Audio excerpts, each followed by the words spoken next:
Well, the short answer is that Sony is a very, very big company. Thank you all for tuning in, see you next time. The slightly longer answer is that Sony constantly trying to rip off their own customers. But usually these incidents are spread out, so they are not creating huge ripples. But in the last month we have them one after another. Like Stellar Blade, for example. You see, gamers want beautiful characters in their game. What? And this is a criminal idea that Western gaming tried to eradicate for the past few years. Some doing it secretly, stating that this is not how women look in real life. Yeah, even when real-life model looks nothing like this. And some, like Microsoft for example, just straight up asking not to make sexy girls for their game.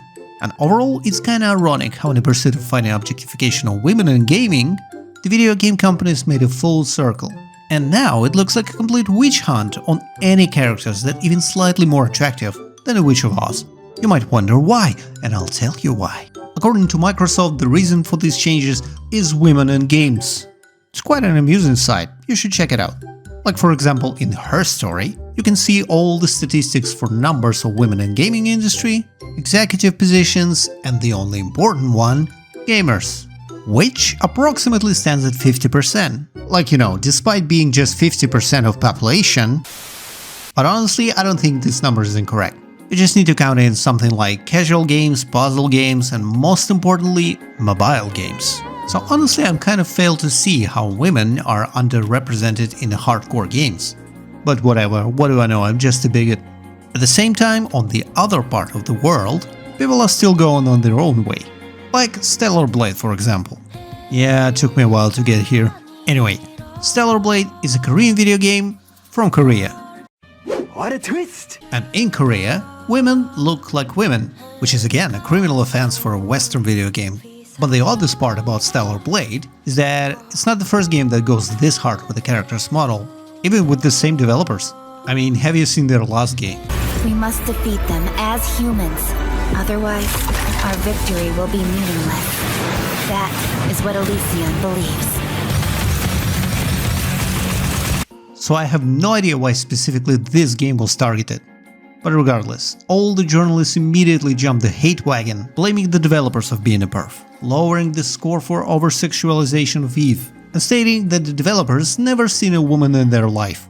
But then there was this interview with the game director, where he actually confirms that the model for Eve is based on a real-life model.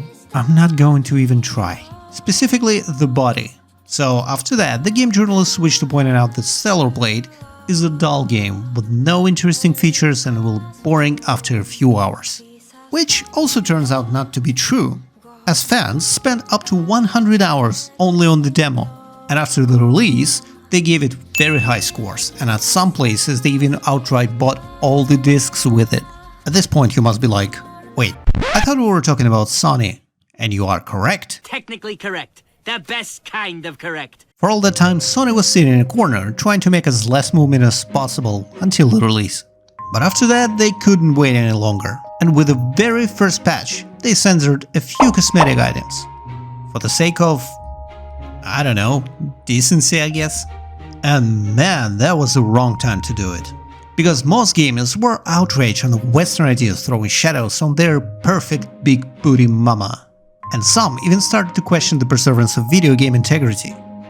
Which is kind of funny, because it's not the first or even the worst case of changes done to a video game your own. Like, do you still remember Overwatch? And then came the Helldivers 2. Because even after all the issues with Stellar Blade, it is still a very nice game. Well, unless of course you're triggered by sexy women.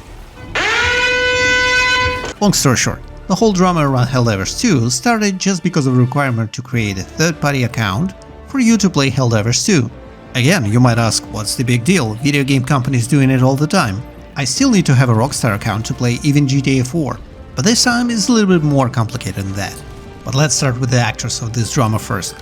Arrowhead Game Studios, which is an independent Swedish video game developer, represented mostly by Johan Palestedt.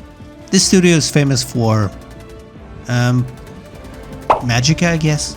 Also, we cannot ignore the role of one more person in this matter.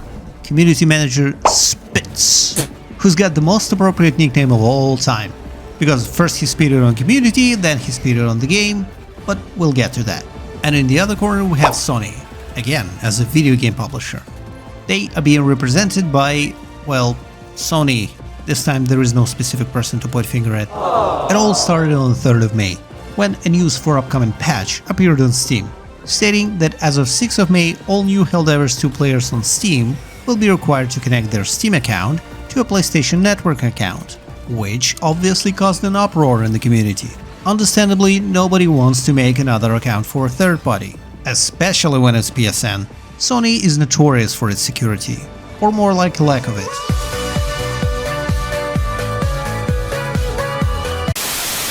So linking it to your Steam account doesn't sound like the best idea. Anyway, people got a little upset, and at first all the rage was pointed to Arrowhead. But it turns out the decision to enforce the account linking was coming from Sony.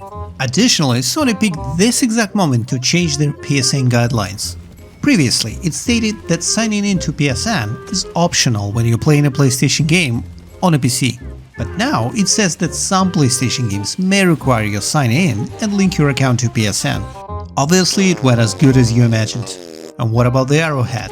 Well, they got the share as well. Spitz, the community manager, decided that this is not a big of a deal.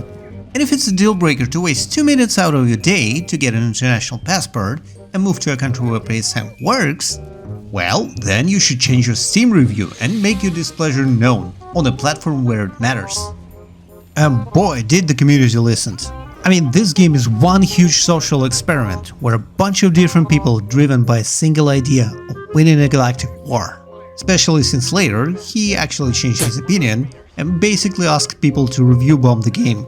Bro, there's no way that you can say this. There's no way you can say downvote the game so Sony lets us do what we want. Bro, this guy, oh my god, this guy's about to get cooked. And in the meantime, the Polistat himself, well, he just pointed to PlayStation support. So, Sony is clearly the villain here, right? Actually, the requirement for PSN account was mandatory right from the start. When you first started the game, you actually saw it, but nobody paid attention to it, especially since it could be swiped away so easily. Why was it like this? Well, you see, when Helldivers 2 was released, nobody was expecting it to be a huge hit, just like the first one. And so, there were a lot of problems with the server connectivity at the beginning. So, Arrowhead decided to turn this requirement off. How does the PSN requirements hang servers? I don't know. But that was their solution, even though it was temporary.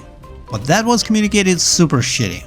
Most players didn't even notice the PSN screen, let alone knew it was mandatory. On one hand, I'm sort of understand why Sony wanted to capitalize on the Helldivers 2 success.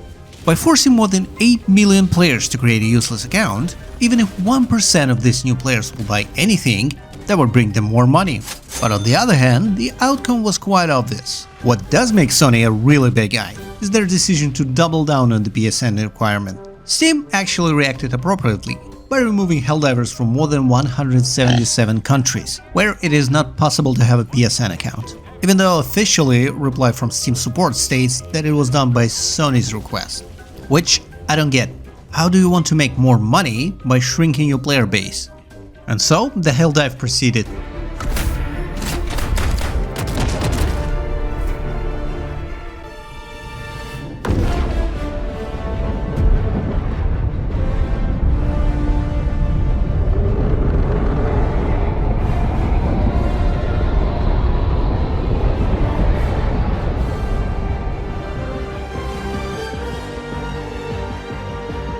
After a while, Sony actually backed out.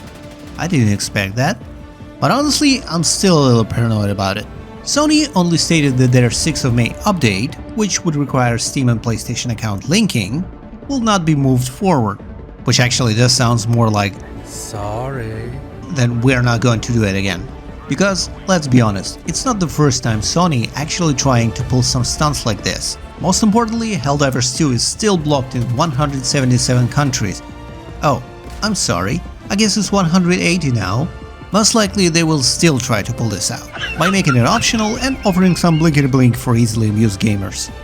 Or you know, this might be just a policy for all upcoming games to have a PSN account. And checking Ghost of Tsushima, looks like this is exactly what's happening. Well,